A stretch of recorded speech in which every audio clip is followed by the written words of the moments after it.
So real quick, what is user experience? User experience is otherwise known as UX. Is the overarching experience a person has as a result of their interactions with a particular product or service according to its design. And this piece, according to its design, is extremely important.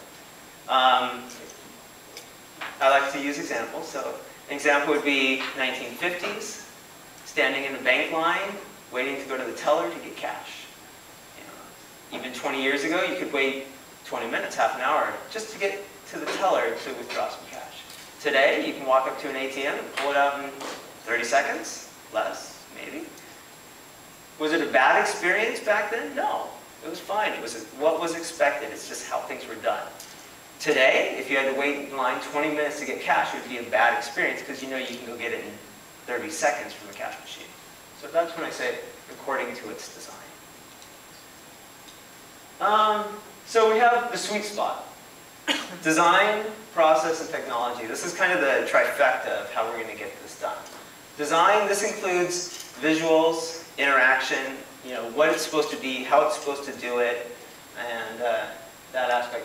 Process, this is kind of the business side of it. So this is the business goals. These are the user needs and how that's all mapped back. And technology, in this case, is SharePoint, Silverlight, whatever the solution is. And this is around the limitations and the expectations of that platform. And the sweet spot is where it all comes together. So it's where the design and the process and the technology all meet. If you have any two of these, it's all right.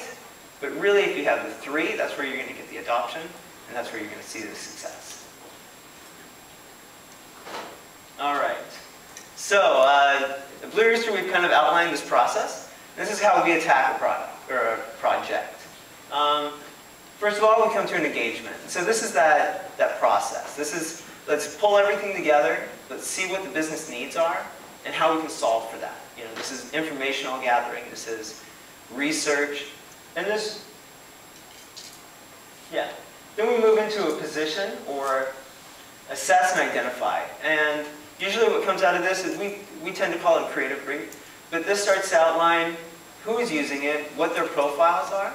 We'll dive into that a little bit more. This also starts to understand kind of that site map or architecture of what's going to be included in the site, the main categories, and how the information is going to be organized underneath it. The design, this portion right here is very iterative. This is back and forth. This is a cycle. So there's going to be a design and wireframes. There's going to be a review of those, and then back and address that again. Finally, build, implement, and launch. That's where we cement on it,